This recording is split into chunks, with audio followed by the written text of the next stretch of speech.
محترم ناظرین، آج ہم آپ کو ایسا واقعہ سنانے والے ہیں جسے سن کر آپ حیران رہ جائیں گے۔ یہ واقعہ ہے ایک اللہ والے اور بولنے والے بندر کا۔ اس واقعے کو مکمل جاننے کے لیے ہمارے ساتھ رہیے گا۔ بسم اللہ الرحمن الرحیم۔ ناظرین، کہا جاتا ہے کہ کسی دور میں ایک بستی ہوا کرتی تھی جو بہت ہی خوبصورت تھی۔ ہر طرف سبزہ ہی سبزہ تھا، خوبصورت اور سرسبز درختوں سے بھری پڑی تھی۔ اس بستی میں ایک بہت ہی بڑا جنگل تھا۔ اس بستی کے رہنے والے لوگ مسلمان نہیں تھے۔ اس جنگل میں کوئی جانور نہیں تھا، وہاں صرف بندر ہی بندر تھے۔ وہ بندر بستی والوں کو تنگ نہیں کیا کرتے تھے، اس لیے وہ لوگ ان بندروں کو اپنا خدا مانتے تھے۔ ان بندروں میں ایک بہت ہی بڑا بندر تھا جس کے سامنے پوری بستی سجدہ کیا کرتی تھی۔ وہ اپنی دعائیں آرزوئیں اس بندر کے سامنے پیش کیا کرتے تھے۔ پوری بستی اس بندر کے سامنے سر جھکاتی اور دعائیں مانگتی تھی۔ وہ لوگ ان بندروں کو کھانا دیا کرتے تھے۔ ان کے لیے کھانے کے لیے ان لوگوں نے وہاں بہت سارے کیلے کے درخت اگائے ہوئے تھے، کیونکہ وہ جانتے تھے کہ ہمارے ان خداوندوں کو کیلے بہت پسند ہیں، کیونکہ جہاں کیلے ہوتے ہیں بندر وہیں ہوتے ہیں۔ اس بستی میں ایک اللہ والے آئے جو اللہ تعالیٰ کی بہت زیادہ عبادت کیا کرتے تھے۔ ان کی عادت تھی کہ وہ اللہ تعالیٰ کے دین کو پھیلانے کے لیے تبلیغ کیا کرتے تھے۔ وہ شہر شہر بستی بستی پھرا کرتے تھے۔ یوں ہی دین پھیلانے کے لیے وہ اللہ تعالیٰ کی راہ میں نکلے اور انہیں یہ بستی نظر آئی۔ وہ اس بستی میں آئے۔ جب انہوں نے اس بستی کو دیکھا، بہت ہی خوبصورت بستی تھی، درختوں سے بھری پڑی تھی، ہر طرف سبزہ ہی سبزہ تھا، مگر انہیں وہاں کوئی مسجد نظر نہ آئی جہاں وہ اللہ کی عبادت کرتے۔ تب انہوں نے سوچا کیوں نہ میں اس خوبصورت جنگل میں بیٹھ کر ہی اللہ کی عبادت کر لوں۔ وہ جانتے تھے کہ بہت سارے خطرناک جانور بھی ہوں گے، مگر جب ان کی نظر درختوں کے اوپر پڑی تو درخت بندروں سے بھرے پڑے تھے۔ وہ اللہ والے کنویں سے پانی لیتے ہیں، وضو کیا، ایک درخت کے نیچے مصلی بچھایا اور عبادت میں مصروف ہو گئے۔ جب بستی والوں میں سے ایک شخص نے دیکھا کہ وہ اپنی بستی والوں کو بتاتا ہے کہ دیکھو جنگل میں ایک اجنبی شخص آیا ہے، دیکھو وہ کیا کر رہا ہے۔ جب بستی کا سردار آیا، جب اس نے آ کر دیکھا کہ ایک بزرگ نورانی چہرے والے کھڑے ہیں، نہ جانے وہ منہ میں کیا بول رہے ہیں۔ جب تک وہ اللہ والے نماز ادا کرتے رہے، وہ گاؤں والے وہاں کھڑے ہو کر دیکھتے رہے۔ جب وہ اللہ والے نماز سے فارغ ہوئے تو بستی والے کہنے لگے، آپ کون ہیں اور یہاں کیا لینے آئے ہیں؟ وہ اللہ والے نماز کے بعد اللہ کا ذکر کیا کرتے تھے اور تسبیح کرتے ہوئے بولے، میں ایک مسافر ہوں، یہاں سے گزر رہا تھا تو سوچا کیوں نہ کچھ دیر کے لیے آرام کے لیے رک جاؤں۔ وہ بستی کا سردار کہنے لگا، آپ کھڑے ہو کر آرام کرتے ہیں۔ وہ اللہ والے کہنے لگے، ایسی کوئی بات نہیں۔ پھر وہ اللہ والے کہنے لگے، اگر آپ کو برا نہ لگے تو کیا میں یہاں کچھ دنوں کے لیے رک سکتا ہوں؟ آپ کو میری وجہ سے کوئی تکلیف نہیں ہوگی۔ وہ بستی والے کبھی بھی کسی مسلمان کو اپنی بستی میں رہنے نہیں دیتے تھے۔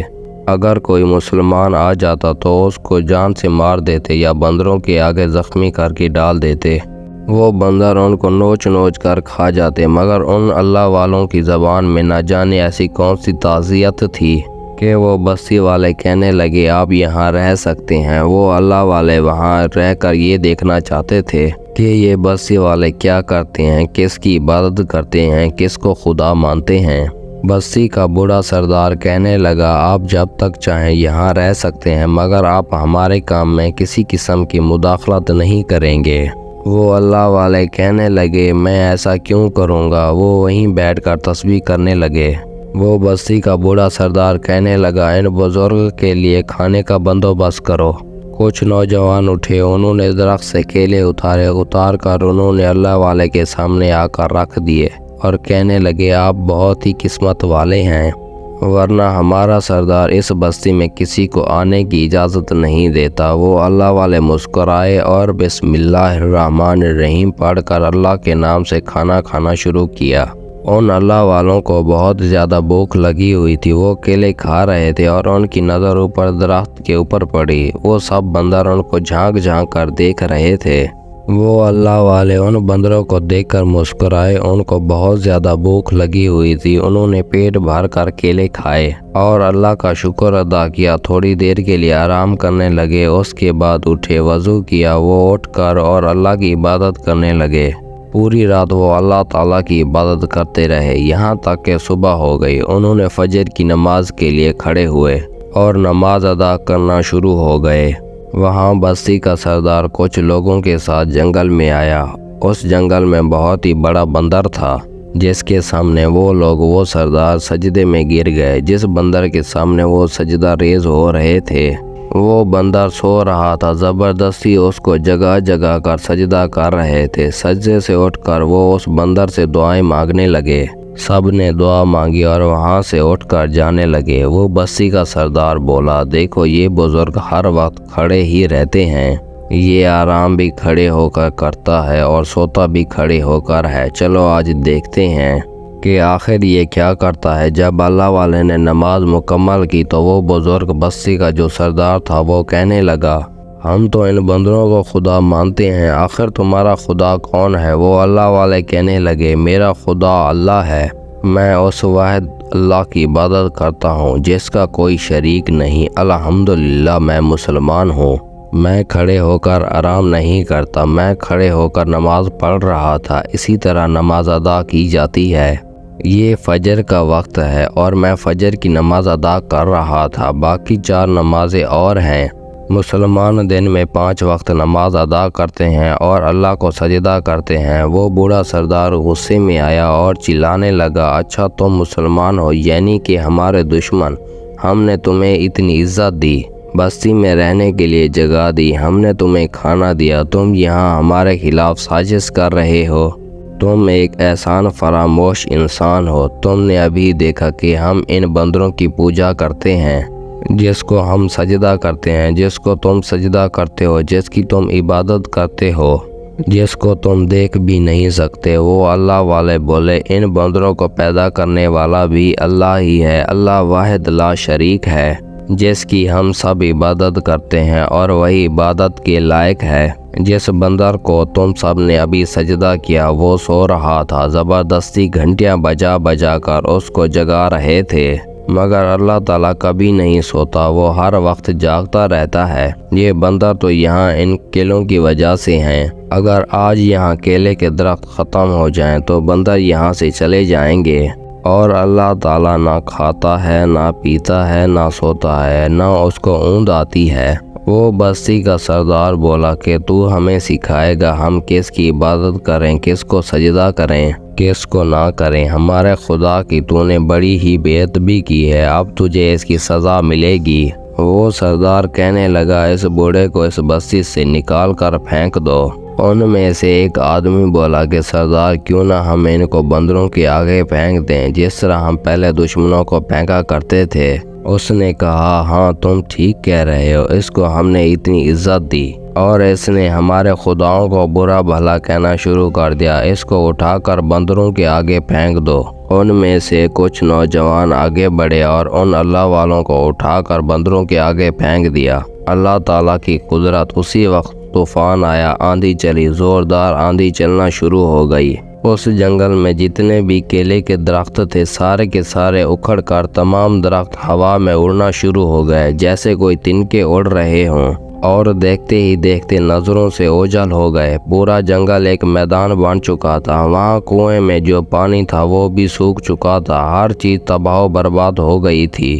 وہ لوگ بے ہوش ہو چکے تھے۔ ان میدان میں اللہ تعالیٰ کی قدرت، ہر چیز، نعمتیں ختم ہو چکی تھیں، وہاں صرف بندر موجود تھے۔ جب ان گاؤں والوں کو ہوش آیا اور انہوں نے دیکھا کہ ہر چیز تباہ و برباد ہو چکی ہے، بستی کی تمام نعمتیں ختم ہو چکی تھیں، صرف میدان ہی میدان تھا، ان سب کے چہرے اڑے ہوئے تھے اور سب پریشان کھڑے تھے۔ اللہ والے کا چہرہ بالکل سکون میں تھا۔ وہ دوڑتے ہوئے اپنے بڑے بندر کے پاس گئے اور رونے لگے، یہ سب کیا ہو گیا؟ تو اس آدمی کی وجہ سے ہم سے ناراض ہو گیا ہے نا؟ یہ تجھ کو نہیں مان رہا، تو اس کو تباہ و برباد کر دے اور دوبارہ اس بستی کو نعمتوں سے بھر دے۔ اے ہمارے دیوتا بندر، تو کیا دیکھ رہا ہے؟ اڑا دے اس کو۔ اے ہمارے دیوتا، ہم سے ناراض نہ ہونا، وہ سب کچھ واپس لا سکتا ہے۔ تو ہم سے ناراض ہو چکا ہے، تو جیسا کہے گا ویسا ہی کریں گے، تو بس اس بزرگ کو تباہ و برباد کر دے۔ وہ بندر خاموشی سے سب دیکھ رہا تھا، سن رہا تھا، مگر جب اللہ چاہے جس کو چاہے زبان دے دے۔ اللہ کے حکم سے تو پتھر بھی لرز جاتے ہیں، بول اٹھتے ہیں۔ وہ پھر ایک زبان والا بندر تھا جس کو اللہ نے بولنے کی طاقت دی۔ وہ بندر بولا، تم اندھے گونگے بہرے ہو چکے ہو کیا؟ تم نہیں جانتے کہ ان پہاڑوں جیسے درختوں کو ایک وقت میں کوئی انسان اڑا نہیں سکتا، نہ ہی کوئی ہلا سکتا ہے، یہ سب اللہ کی قدرت ہے۔ یہ اتنے وزنی درخت اڑ گئے، ہم بندر اور تم انسان کیوں نہیں اڑے؟ ارے بے وقوفو، ان اللہ والے کی بات تم کو سمجھ کیوں نہیں آ رہی؟ ہم بندروں کو اور تم انسانوں کو پیدا کرنے والا کون ہے؟ اللہ ہے، جس کا کوئی شریک نہیں۔ ہم تو بندر ہیں، کھاتے بھی ہیں، پیتے بھی ہیں، سوتے بھی ہیں، جاگتے بھی ہیں۔ اس کے بعد اس بندر نے قرآن پاک کی کچھ آیات پڑھی، آیت الکرسی پڑھی، اور بستی والوں کے منہ کھلے کے کھلے رہ گئے۔ اس بندر نے کہا، ہم تو خود اللہ کے محتاج ہیں، یہ پیڑ، یہ درخت ہم واپس نہیں لا سکتے، اب بھی وقت ہے، اس اللہ کو مان لو۔ ابھی تم درختوں کو ہوا میں اڑتے دیکھ رہے ہو، اور یہ بستی تباہ و برباد ہو جائے گی، تم سب ہلاک ہو جاؤ گے۔ اس بڑے بندر نے ان سب کو اشارہ کیا اور کہا، چلو ہم یہاں سے چلیں گے، جہاں ہمارے درخت ہوں گے ہم وہاں جائیں گے۔ وہ بندر ان تمام بندروں کو لے کر اس بستی سے چلا گیا۔ اب بستی والے کیا کرتے؟ اس بندر نے اللہ کے واحد لا شریک ہونے کی گواہی دے دی تھی۔ وہ اللہ والے بھی وہاں سے جانے لگے، اور بستی کا بوڑھا سردار دوڑتا ہوا آیا، اللہ والے کے قدموں میں لپٹ گیا اور رونے لگا اور کہنے لگا، ہمیں معاف کر دیں۔ ایک اللہ والے کی گواہی تو اس بے زبان بندر نے دے دی۔ ہماری بے وقوفی کی وجہ سے بستی تباہ و برباد ہو چکی ہے، یہاں کا پانی خشک ہو چکا ہے، ہم سب مر جائیں گے۔ آپ اللہ تعالیٰ سے دعا کریں کہ وہ پھر ہمارے لیے بستی کو ہرا بھرا کر دے، اس بستی کی تمام نعمتیں واپس کر دے۔ وہ اللہ والے کہنے لگے، میں ایک اللہ کا ادنا سا بندہ ہوں، یہ میرے بس میں نہیں، پھر بھی میں اللہ تعالیٰ سے دعا کرتا ہوں، اور تم لوگ ایک وعدہ کرو، کبھی بھی ان بندروں کو اپنا خدا نہیں مانو گے، میں تمہارے حق میں دعا کروں گا۔ وہ سارے بندر واپس یہاں آ جائیں، ہو سکتا ہے بے زبان جانور یہاں واپس آ جائیں اور یہ درخت دوبارہ سے اگائیں۔ وہ سردار کہنے لگا، یہ کیسے ممکن ہے؟ وہ اللہ والے کہنے لگے، تم سب ایک اللہ کی گواہی دو، کسی فائدے کے لیے نہیں بلکہ صاف دل سے اللہ کی گواہی دو کہ اللہ ایک ہے، اللہ واحد لا شریک ہے، اس کا کوئی شریک نہیں، بے شک وہ عبادت کی لائق ہے۔ ان سب بستی والوں نے کہا، ہم گواہی دیتے ہیں کہ اللہ ایک ہے۔ وہ اللہ والے ہاتھ اٹھا کر اللہ سے دعا کرنے لگے، اور پھر اللہ کے حکم سے وہیں آندھی اور طوفان چلا اور دوبارہ سے درخت اسی جگہ پر کھڑے ہو گئے۔ پھر اللہ والے اٹھے، پوری بستی کو کلمہ پڑھایا، سب نے ایک ساتھ بلند آواز میں کلمہ پڑھا اور پوری بستی مسلمان ہو گئی۔ وہ اللہ والے ان بستی والوں کو کہنے لگے کہ ان بندروں کا خیال رکھنا، یہ اللہ کی مخلوق ہے، ہمیشہ صرف ایک اللہ کی عبادت کرنا، کبھی بھی ان کی نافرمانی نہ کرنا۔ اور پھر وہ اللہ والے کہیں اور چل پڑے اللہ تعالیٰ کے دین کو پھیلانے کے لیے۔ اللہ اکبر۔ محترم ناظرین، شرک ایک ناقابل معافی گناہ ہے۔ قرآن پاک میں اللہ تعالیٰ ارشاد فرماتے ہیں کہ یقیناً اللہ تعالیٰ اس گناہ کو تو معاف نہیں کرتا کہ اس کے ساتھ کسی کو شریک ٹھہرایا جائے۔ اس گناہ کے سوا جس گناہ کو چاہے معاف کر دے، اور جس نے اللہ تعالیٰ کے شرک کیا اس نے بہت ہی بڑا بہتان باندھا، اور جس نے اللہ تعالیٰ کے ساتھ شرک کیا اس نے بہت ہی بڑا بہتان باندھا۔ اللہ پاک سے دعا ہے کہ اللہ پاک اچھی بات کہنے اور اس کو آگے پھیلانے کی توفیق عطا فرمائے، آمین۔ تو دوستو، امید کرتا ہوں آپ کو میری یہ ویڈیو پسند آئی ہوگی۔ اگر میری ویڈیو پسند آئی، میری ویڈیو کو لائک کر دیں اور میرے چینل کو سبسکرائب کر دیں تاکہ آپ کو ایسی اچھی اسلامک ویڈیو ملتی رہیں۔ ملتے ہیں نیکسٹ ویڈیو میں، تب تک کے لیے اللہ حافظ۔